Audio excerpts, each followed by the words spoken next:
Howdy, BHRCers. You can find every episode of Why People on Spotify, Apple Podcasts, YouTube, or wherever else you get your podcast content. On this Why People episode number 15, we talked to Skip Maloney. Skip is the Chief Human Resources Officer at InterDigital, has a really cool background, has done some amazing things with tech companies in the Northeast. Excited to dive into it. So stay tuned. All right, hi and welcome to Why People, episode number 15. For those new listeners, Why People is a Boston HR Council podcast.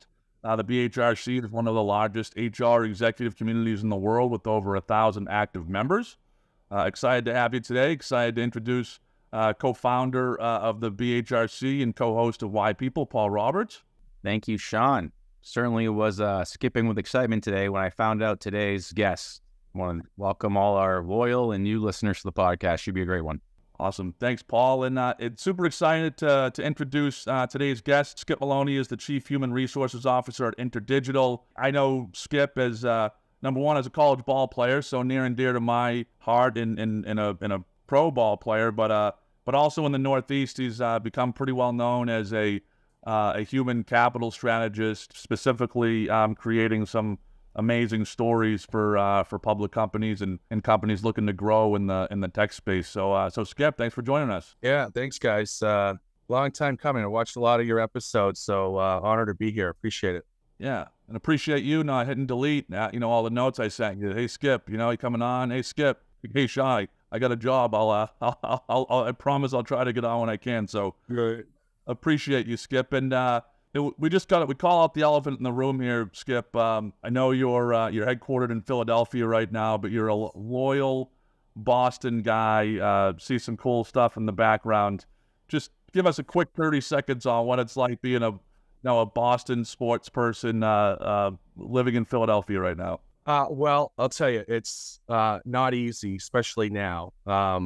People around here have short memories of the 2 decades long of winning. I have an amazing team of colleagues that they're diehard Philly fans. And there's so much in common between the cities. I mean, the rabidness of the sports fans, the historical background of the cities. I would say the only difference is, we win.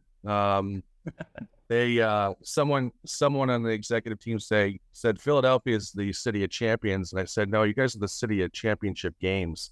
You actually don't win the games. So I get to live the rest of my life with that. I mean, but of course they're bringing up the Patriots season this year and all that. But let's just put it this way: a number of my colleagues on the executive team owe me lunch and other things because they lead with their chin and they put money down on games or bets on games that they lost. So it's been fun for me, I'll tell you. Well, awesome, Skip. And I know we could do another podcast on sports and all that fun stuff. And I will lean into a question relative to your athletic background at some point. But just like I said, I had to call out the elephant in the room. But Yeah. I know you've watched, you've listened to some of these podcasts. We really keep the same cadence, and obviously everyone's journey is uniquely different, Skip. So, help us get us started here.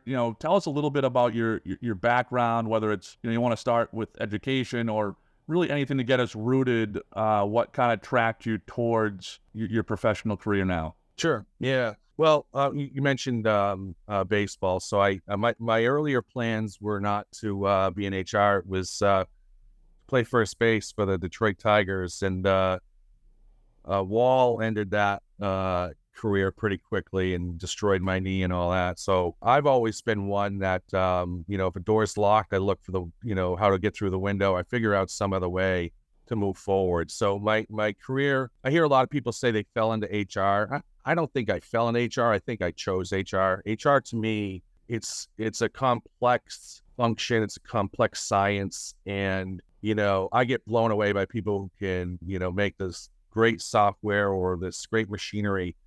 But this is the science of people, which I think is more complex. So I chose HR. So early in my career, I started in recruiting, in staffing, and I wasn't very good. I wasn't very good at it, and But I'll tell you, in my early 20s, I wouldn't have been good at anything. I just didn't know what I wanted to do. I was trying to figure out what that was.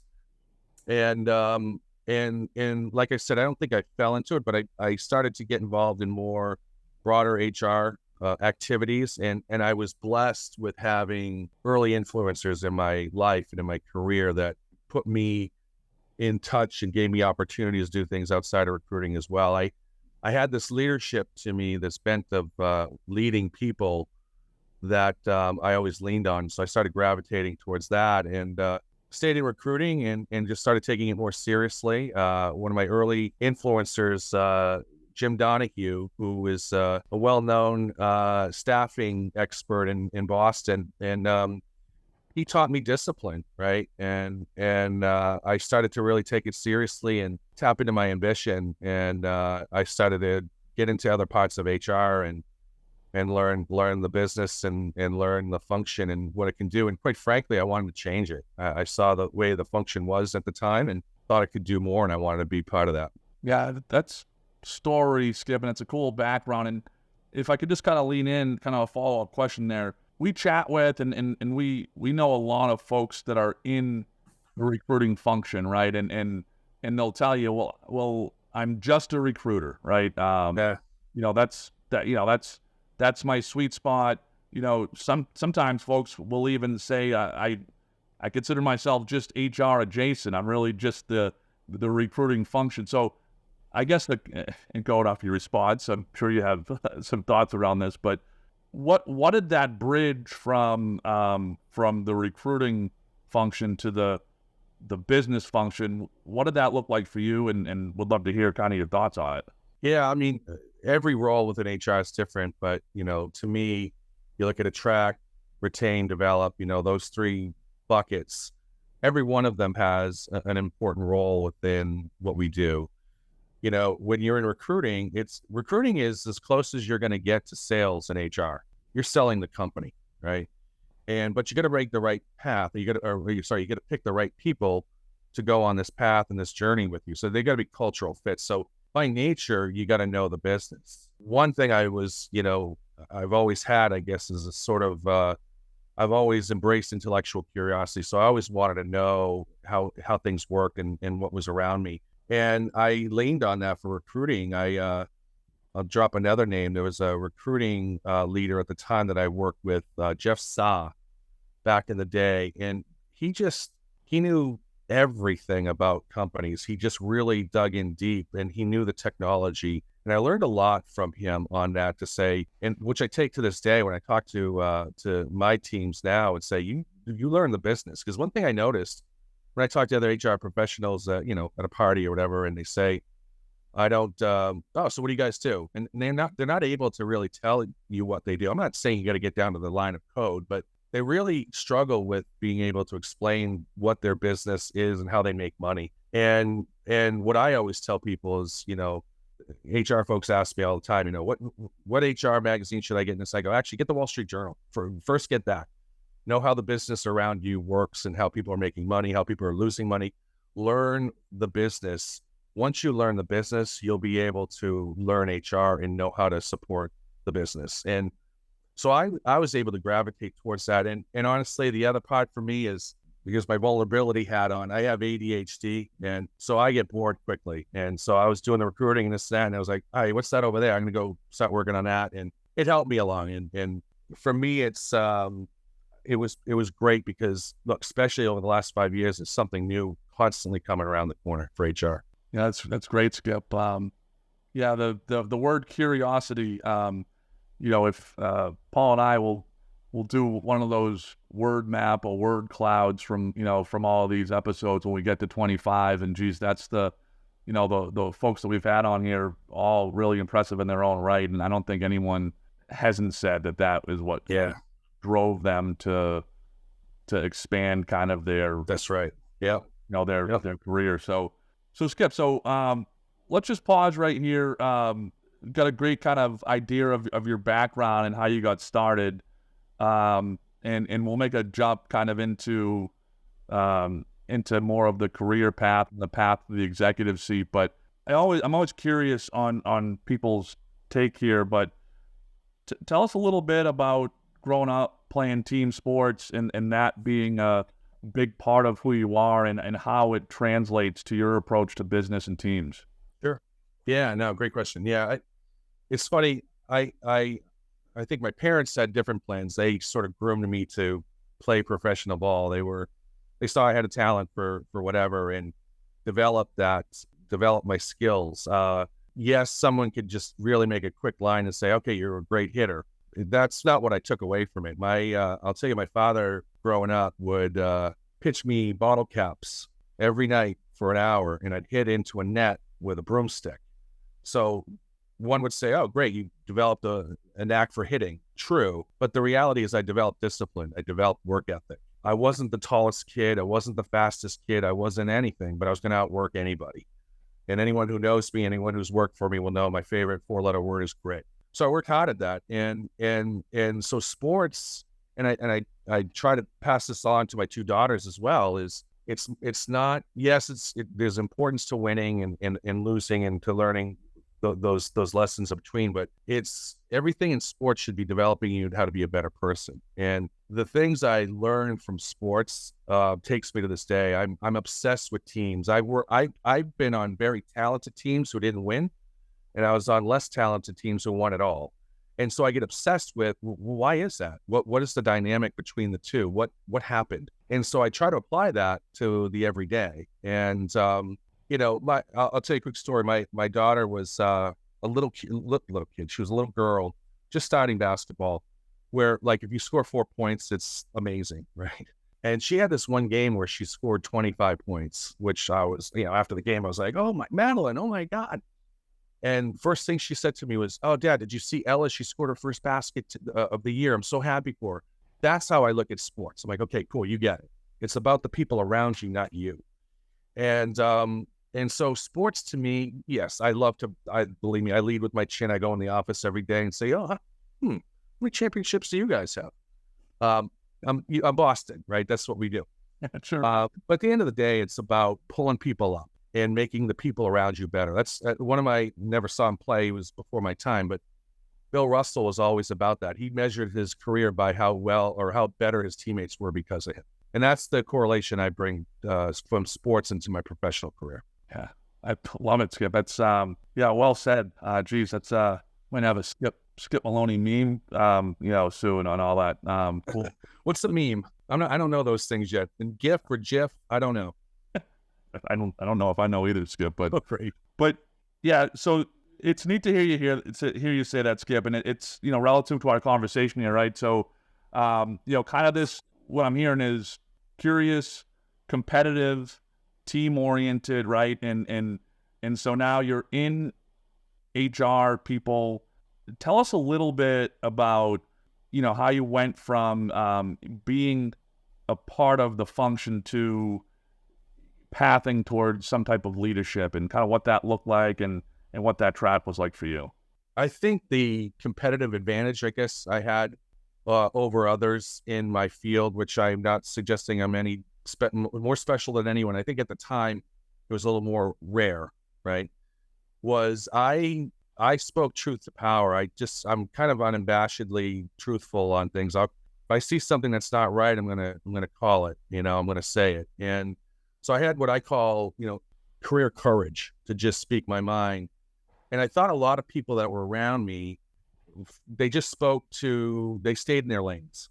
And that's one thing I would tell people is don't stay in your lane. First know the business, don't just, spout out anything. But, I often ask viewpoints from people from other functions because I want a different viewpoint. I'm a huge believer in diversity of thought, and I want people to come in and chime in on things. So for me, as I was kind of, stretching out my leadership legs, I saw a way that I could be different. And one of the things I'm most proud of in my career is I've heard a lot of people say, boy, you're not like most HR leaders that I've worked with before. And I take that as a compliment and not as an insult to HR. I think the industry has done, or the function has grown tremendously over the last few years. So I'm not alone. There's several people that approach it like I do. There's some incredibly great HR leaders out there that know the business, that consult, that are looked as the concierge, if you will, for the leaders and for the CEOs and the board members and things like that. And I'm thrilled to have been gone on that journey. But when I started ages ago, it wasn't like that. It was very much, we're on the tail end of it being the personnel department. Yeah.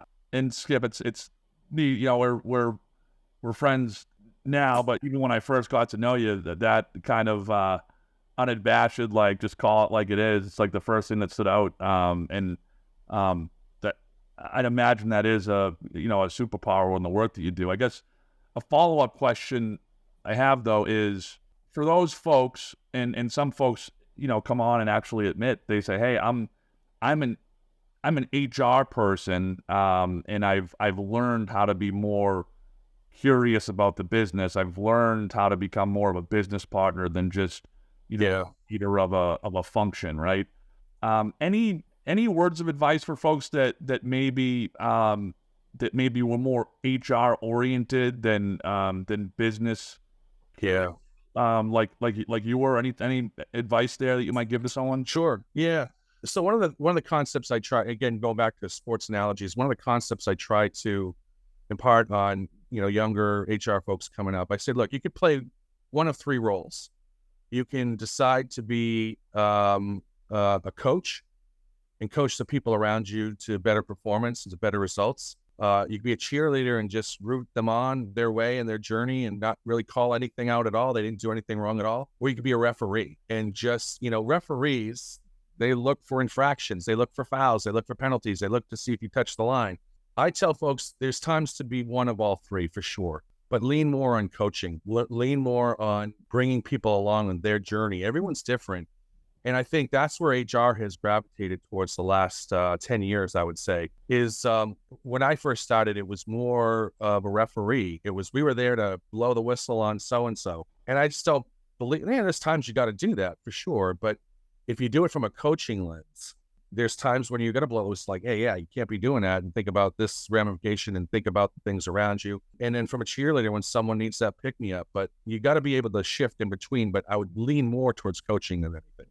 Yeah, that's a great analogy. So Skip, just kind of, bring us to the top here, right? To current day. Before we got to know each other a bit, I knew you kind of afar as someone, a real human capital strategist, specific to public companies and strategizing and growing, shareholder value like that. Like that's when I think of Skip Maloney, like that's what I think of. Can you tell the audience a little bit about how that became kind of your thing and what's different about that versus, a private or a small or a Sure. like the different world there? Yeah, it's certainly motivation, but it's who you're working for type of thing. Private, worked in private, of course. And, the goal was always to, maintain or get to profitability. So you had different goals in mind. So, everything was just as important. Culture is as important for any type of business that you're in. But in the public domain, you have shareholders. You can't just say you can't just do what you want, but you have to answer to more people. And there's a complexity to that, whether it's institutional investors and they have, the proxy advisors will advise the institutional investors on pay, for example. So you have to be very overt and very public about everything that you do, which I like. I think that's great. From the private sector, you can stumble along a little bit more until you kind of get your legs and get to be a public company if that's the goal. But no, working in the public domain, there's a lot more rules and regulations. I think there's some CEOs that when they went private to public, they wish they stayed private.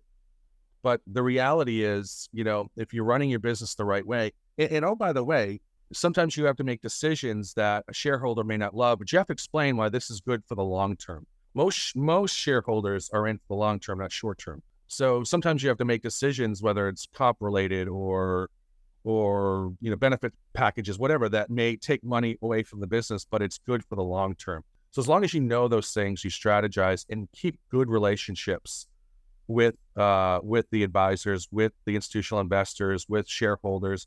Be very, very public about what you do. And one of the things they look to me and my team and executives is, how well do we shepherd the culture? We've all heard the quote, culture eats strategy for breakfast. That's true. But if you have a bad strategy, you're eating something that's going to give you a stomach ache. I mean, it's not going to work. They go hand in hand, right? So for me, there's a little bit more scrutiny. There's more of a spotlight when you're in the public domain.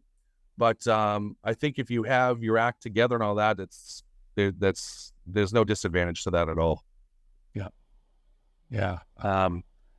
Well said, Skip. And before we pivot into the future and what you're thinking about relative to the function, relative to, some advice for folks that might be just getting into the function, the question we love to ask is, you've been doing this for a little bit. Like, when you look around, is there any other role or function that you think to yourself, geez, my skill set actually sets up, maybe I could do some of the financial things, or like anything that you've gravitated towards that was not specific to HR and people, but you took a liking to it?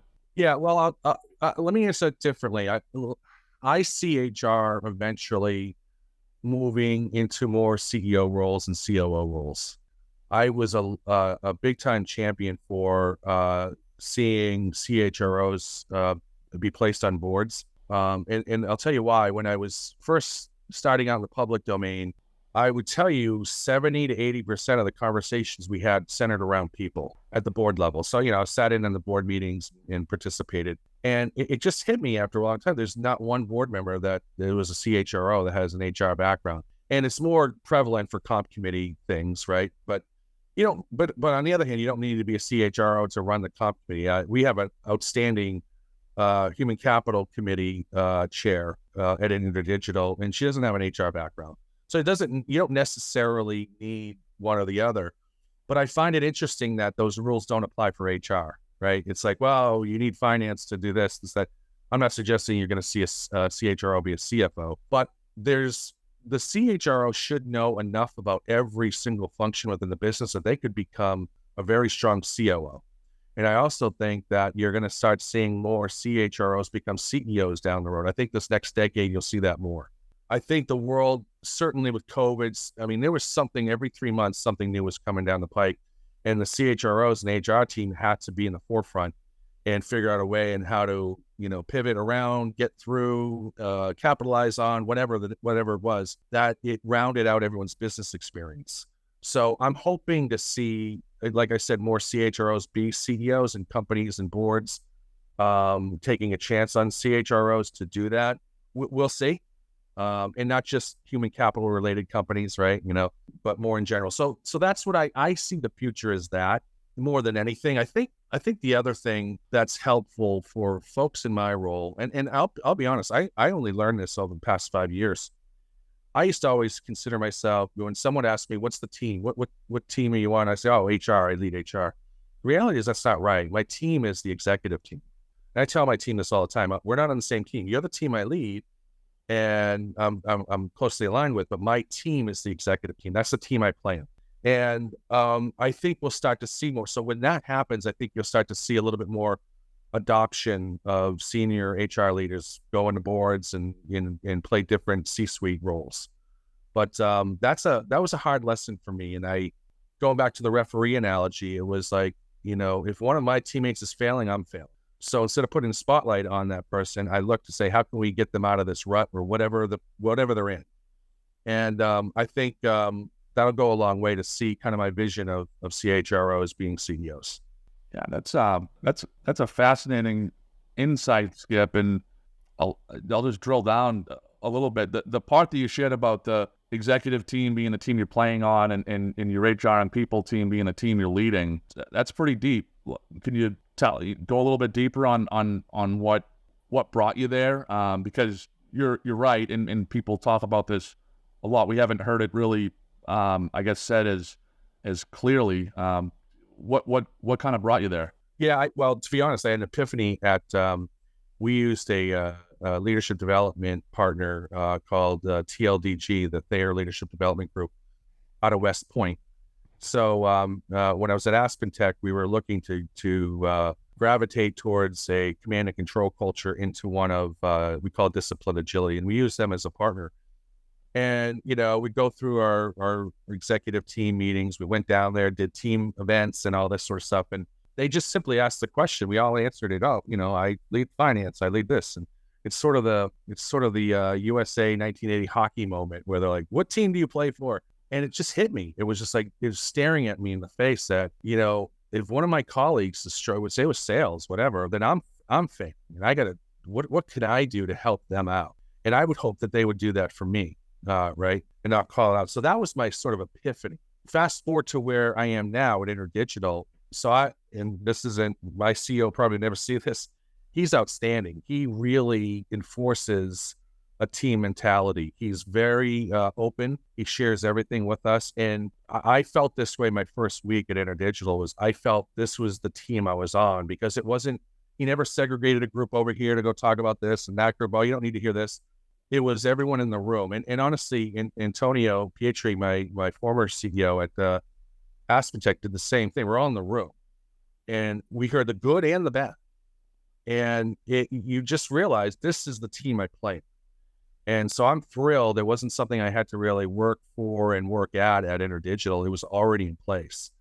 We got a strong executive team there. And so now it's like, now I don't have to build that. I can take advantage of a strong team and build out and get us to grow more. And we're doing well. We're a successful company, but I see bigger things for us and a bigger future.